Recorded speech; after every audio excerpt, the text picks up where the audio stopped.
여러분 안녕하세요. 웃으면서 살자 호호호 인생입니다. 오늘은 한 어머니의 특별한 이야기를 들려드리려 합니다. 평생 남편의 아내로 두 아들의 엄마로만 살아왔던 그녀. 하지만 어느 날 모든 것이 달라졌습니다. 사랑하는 남편을 먼저 떠나보낸 뒤 홀로 남겨진 그녀는 뜻밖의 계기로 자신의 이름으로 살아가는 두 번째 인생을 시작하게 되었습니다. 그녀가 어떻게 다시 일어나 작가 이영이라는 이름으로 서게 되었는지 지금부터 함께 들어보시죠. 안녕하세요. 저는 올해 68살 이영이라고 합니다. 남편을 질병으로 떠나보낸 지도 이제 만 3년이 되어 갑니다. 65세의 남편이 제 곁을 떠난 뒤 제 인생은 조용히 멈춰버린 듯 했습니다. 두 아들이 있지만 그 아이들은 이제 제 품을 떠나 각자 가정을 꾸리고 살아갑니다. 큰 아들은 회사 일에 매달리고 작은 아들은 사업하느라 분주합니다. 저는 사실 손주들 재롱도 보고 싶고 며느리와 함께 이야기도 나누고 싶습니다. 하지만 그 마음을 쉽게 내보이지는 못합니다. 내가 자꾸 찾으면 혹시 부담스럽지 않을까? 젊은 사람들 바쁜데 괜히 귀찮다고 생각하지 않을까? 이런 마음 때문에 자주 오너라라는 한마디조차 끝내 입 밖에 내지 못합니다. 그렇게 혼자 있는 시간이 길어지니 집은 점점 더 커 보이고 정막은 더 크게 느껴졌습니다. 거실 시계의 초침 소리가 유난히 크게 들리고 밥상 위에는 늘 반찬이 반쯤 남아 식탁이 썰렁했습니다. 텔레비전을 켜놓고 있어도 그 소리는 공허한 배경음처럼 흘러갈 뿐 제 마음을 달래주지는 못했습니다. 밤이 되면 쓸쓸함은 더 짙어집니다. 불 꺼진 방 안에서 혼자 앉아있으면 마치 제가 세상에서 외톨이가 된 듯한 착각마저 들곤 합니다. 창밖으로는 이웃집 손주들이 뛰노는 소리가 들리고 가끔 웃음소리가 창문을 타고 들어오면 괜히 제 눈가가 젖어옵니다. 어느 날은 거울 앞에 앉아 제 얼굴을 한참 들여다보았습니다. 머리는 어느새 하얗게 새어가고 얼굴에는 깊은 주름이 자리 잡고 있었습니다. 그 순간 제 안에서 이런 말이 흘러나왔습니다. 영희야, 이제 내 인생은 여기서 멈추는 걸까? 남편의 부인, 아들의 엄마로만 살다가 그냥 조용히 사라지는 걸까? 그 질문이 제 마음에 오래 남았습니다. 제 인생이 언제부터 이렇게 멈춘 듯 흘러가고 있었는지 저조차 알 수가 없었습니다. 그렇게 무기력한 날들이 이어지던 어느 날이었습니다. 저녁밥을 대충 챙겨 먹고 적적한 마음에 휴대폰을 만지작거리다가 우연히 유튜브 영상을 하나 보게 되었습니다. 젊은 여행 유튜버가 태국 방콕의 거리를 걸으며 웃고 떠드는 모습이었지요. 화면 속에서 들려오는 활기찬 목소리, 알록달록한 시장의 풍경, 그리고 자유로운 웃음소리가 제 귀와 눈을 사로잡았습니다. 처음엔 그저 남의 세상 이야기 같았습니다. 저건 젊으니까 가능한 거지. 내 나이에 무슨 여행을? 저는 그렇게 스스로를 다그치며 영상을 끄려 했습니다. 그런데 이상하게도 손가락이 멈추지 않았습니다. 다음 영상으로 넘어가고 또 그 다음 영상을 보게 되었습니다. 영상 속 유튜버는 도시를 누비며 새로운 음식을 맛보고 현지인과 웃으며 대화를 나누고 낯선 곳에서 즐겁게 하루를 살아가고 있었습니다. 한참을 바라보다가 저는 문득 제 안에서 잊고 있던 무언가가 꿈틀거리는 걸 느꼈습니다. 나도 저렇게 걸어보고 싶다. 아무도 나를 누구의 아내라 부르지 않고 누구의 엄마라 부르지 않는 그냥 나로서 웃어보고 싶다. 그날 밤 저는 오랜만에 쉽게 잠을 이루지 못했습니다. 남편이 떠난 뒤 처음으로 나도 아직 무언가를 할 수 있지 않을까? 하는 생각이 찾아왔던 겁니다. 창문 박달빛이 제 방안을 비추는데 왠지 모르게 가슴이 두근거렸습니다. 마치 오래 잠들어 있던 제 안의 작은 불씨가 조용히 깨어나는 듯한 기분이었습니다. 다음날 아침 눈을 뜨자마자 저는 또다시 휴대폰을 켰습니다. 그리고는 믿기 어려운 결심을 해버렸습니다. 방콕행 비행기표를 직접 예매해버린 겁니다. 순간 손끝이 떨리고 마음 한구석이 두렵기도 했습니다. 내가 정말 갈 수 있을까? 혼자 가서 뭘 할 수 있을까? 수많은 질문이 몰려왔지만 이미 결제를 마친 뒤였습니다. 화면 속에서 반짝이던 여행자들의 웃음이 이제는 제 이야기가 될지도 모른다는 생각에 심장이 쿵쾅거렸습니다. 두려움 속에서도 오랫동안 느껴보지 못한 설렘이 제 안을 가득 채우고 있었습니다. 드디어 비행기에서 내리던 순간을 지금도 잊을 수 없습니다. 방콕의 공기는 무겁게 달아올라 있었고 이국적인 향신료 냄새와 사람들의 활기찬 소리가 공항 밖까지 밀려왔습니다. 처음엔 가방을 꼭 끌어안고 어찌할 바를 몰랐습니다. 내가 여기서 정말 잘 지낼 수 있을까? 두려움이 먼저 스쳤지요.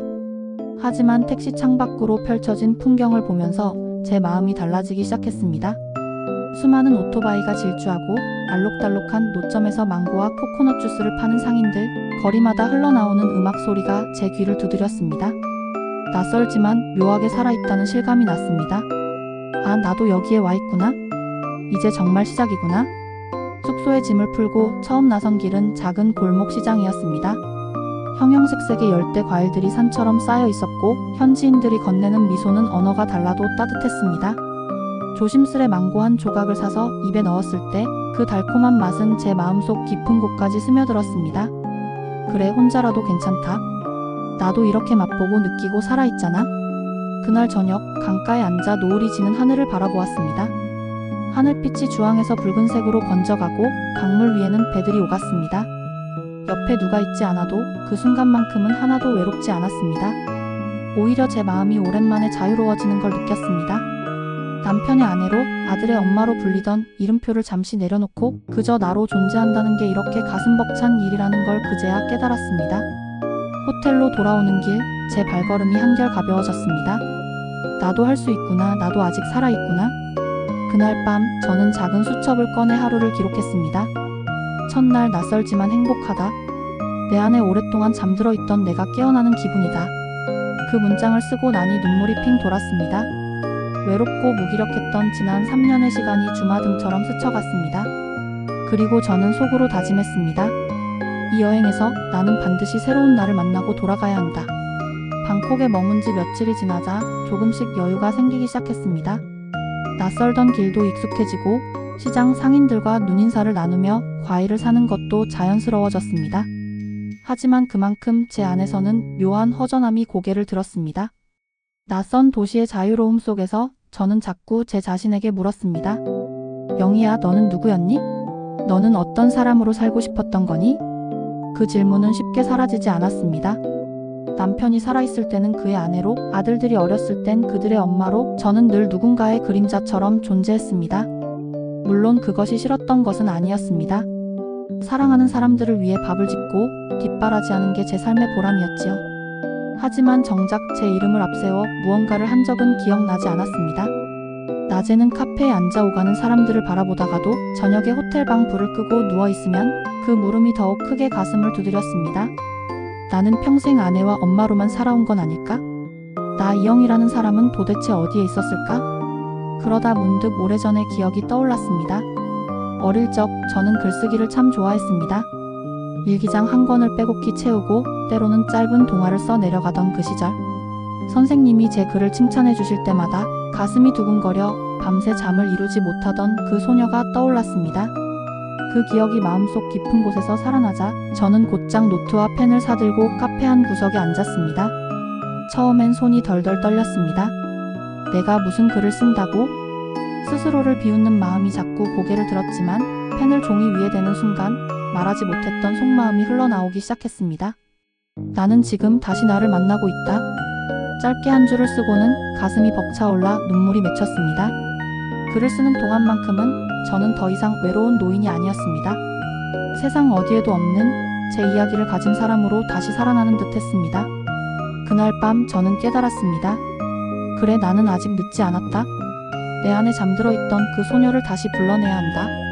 펜을 잡고 글을 쓰기 시작하면서 저는 새로운 설렘을 느꼈습니다. 하지만 동시에 두려움도 점점 커졌습니다. 이 나이에 내가 글을 쓴다고 누가 읽어줄까? 괜히 웃음거리가 되지는 않을까? 밤마다 그런 생각들이 밀물처럼 몰려왔습니다.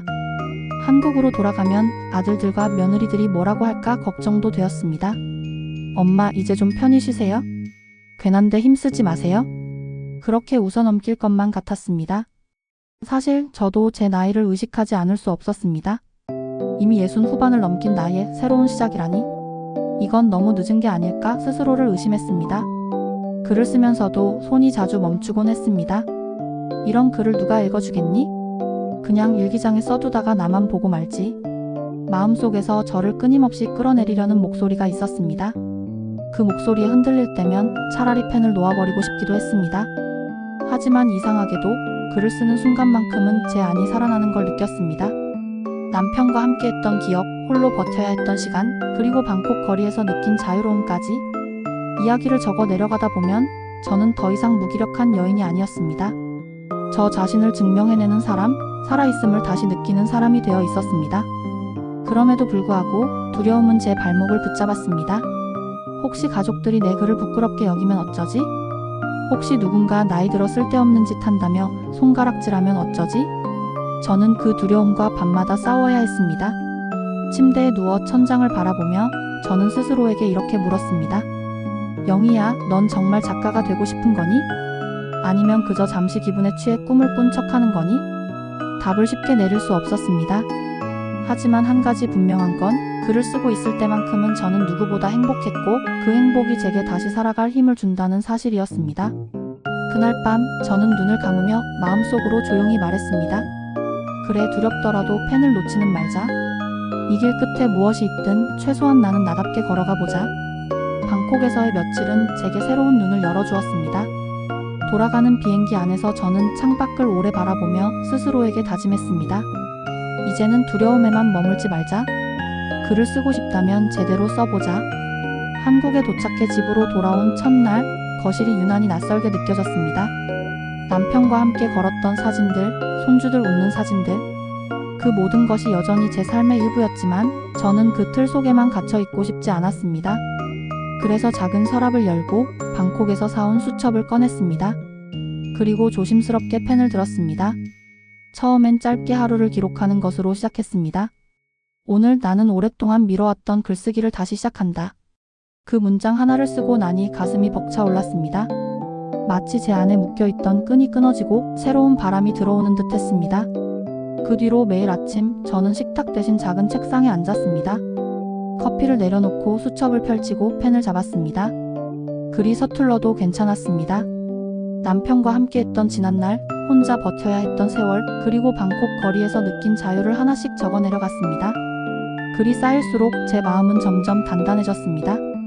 하지만 혼자만의 기록으로는 부족하다는 생각이 들었습니다. 내 글을 누군가에게 보여주면 어떨까? 혹시 내 이야기가 누군가에게 위로가 될 수 있지 않을까? 그 순간 제 마음속에 오랫동안 숨겨져 있던 열망이 뚜렷해졌습니다. 그래, 나는 작가가 되고 싶다. 남편의 아내, 아들의 엄마가 아니라 내 이름으로 불리는 작가 이영희가 되고 싶다. 물론 두려움은 여전히 있었습니다. 하지만 이번엔 달랐습니다. 방콕의 뜨거운 햇살과 자유로움이 제 마음 깊숙이 남아 있었습니다. 그 기억이 제게 용기를 주었습니다. 저는 작은 출판사 문을 두드리기로 결심했습니다. 내 글이 서툴러도 괜찮습니다. 지금의 나를 담은 글이니까요. 그 결단을 내리는 순간 저는 다시 한번 제 삶의 주인공이 되었다는 걸 느꼈습니다. 출판사 문을 처음 열던 날, 제 발걸음은 유난히 무거웠습니다. 나 같은 늙은이가 쓴 글을 누가 봐줄까? 마음속 두려움이 끊임없이 고개를 들었습니다. 하지만 편집자는 제 원고를 조용히 읽어 내려가더니 잠시 후 고개를 끄덕이며 말했습니다. 선생님의 글에는 삶이 녹아 있습니다. 다른 글에서는 쉽게 볼 수 없는 울림이 있어요. 그 한마디에 제 눈가가 젖어왔습니다. 누군가 제 이야기를 진심으로 들어주었다는 사실만으로도 이미 충분히 위로가 되었기 때문입니다. 그 후로는 매일 새벽 작은 책상에 앉아 글을 다듬었습니다. 남편을 떠나보내던 날의 슬픔, 두 아들을 키우며 버텼던 시간, 그리고 방콕에서 느낀 자유로움까지 저는 제 인생의 조각들을 하나씩 꿰매듯 써내려갔습니다. 때로는 눈물이 종이를 적셨지만 글을 쓰는 그 시간이 제겐 살아있다는 증거였습니다. 몇 달이 흐른 뒤 마침내 책이 완성되었습니다. 서점 진열대 위에 제 이름 세 글자가 선명히 박힌 책을 마주했을 때 가슴이 벅차올라 한동안 발걸음을 떼지 못했습니다. 남편의 부인으로, 아들의 엄마로만 불리던 내가 이제는 작가 이영희로 서 있구나. 그 순간 제 인생의 무게가 한순간 가벼워지는 것 같았습니다. 아들들이 책을 받아들고 놀란 듯 웃으며 말했습니다. 엄마 대단하세요? 이렇게 멋진 일을 하실 줄은 몰랐어요? 그 말에 저는 미소 지으며 대답했습니다. 엄마도 이제 엄마 인생을 살아야지. 늦었다고 생각했는데 결코 늦은 게 아니더구나. 저는 알게 되었습니다. 나이를 핑계로 포기했던 수많은 꿈들이 사실은 여전히 제 안에서 살아있었음을, 그리고 용기 내어 펜을 든 순간 그 꿈은 현실이 되었다는 것을요. 책장을 덮으며 저는 스스로에게 속삭였습니다. 잘했어, 영희야. 드디어 너의 이름으로 살아가는구나. 책이 세상에 나온 후 제 일상은 전과는 전혀 달라졌습니다. 도서관에서 강연을 부탁받기도 하고 동네 주민 모임에서 제 이야기를 나누어 달라는 요청도 받았습니다. 처음엔 떨렸지만 강단에 서서 제 책을 읽어 내려가자 많은 이들이 눈물을 훔치고 고개를 끄덕였습니다. 그 모습을 보며 저는 깨달았습니다. 아, 내 이야기가 누군가의 위로가 될 수 있구나. 내 삶도 이렇게 누군가에게 힘이 될 수 있구나. 집에 돌아오는 길 가방 속에 든 제 책이 묵직하게 느껴졌습니다. 하지만 그 무게는 결코 짐이 아니었습니다. 그건 지난 세월 동안 아내로, 엄마로 살아온 제 삶을 넘어 작가 이영희라는 이름으로 다시 시작된 새로운 삶의 증거였습니다. 요즘 저는 아침마다 창가에 앉아 커피를 마시며 원고를 씁니다. 이젠 더 이상 무기력하게 시간을 흘려보내지 않습니다. 오늘은 어떤 이야기를 써볼까? 어떤 풍경을 글로 담아볼까? 그런 설렘으로 하루를 시작합니다. 창밖을 바라보며 저는 마음속으로 남편에게 속삭이곤 합니다. 여보, 이제야 알겠어요? 내가 나답게 살아가는 게 우리 가족에게도 더 큰 선물이라는 걸요. 아들들도 예전보다 자주 찾아옵니다. 책을 쓴 엄마가 자랑스럽다며 친구들에게 소개했다는 말에 제 마음은 벅찬 기쁨으로 차올랐습니다. 손주들이 제 책을 들고 할머니 글 멋있어요 라고 말할 때면 그 무엇과도 바꿀 수 없는 행복이 가슴 깊이 스며듭니다. 저는 이제 압니다. 인생은 결코 늦지 않았다는 것을. 남편의 아내, 아들의 엄마로만 불리던 제 삶이 이제는 작가 이영희라는 이름으로 빛나고 있다는 것을. 여러분, 나이를 핑계로 포기한 꿈이 있다면 그 꿈을 다시 불러내어 보시길 바랍니다. 작은 한 걸음만 내디뎌도 인생은 언제든 새롭게 시작될 수 있습니다. 저처럼요. 이제 저는 더 이상 누군가의 그림자가 아닙니다. 내 이름으로 살아가는 주인공이 되었습니다. 그리고 앞으로도 계속 제 이야기를 써내려갈 것입니다. 여러분, 이 어머니의 이야기를 들으며 어떤 생각이 드셨나요? 우리는 나이가 들수록 이제는 늦었다며 스스로를 가두곤 합니다. 하지만 이영희 작가님의 삶은 우리에게 분명히 말해줍니다.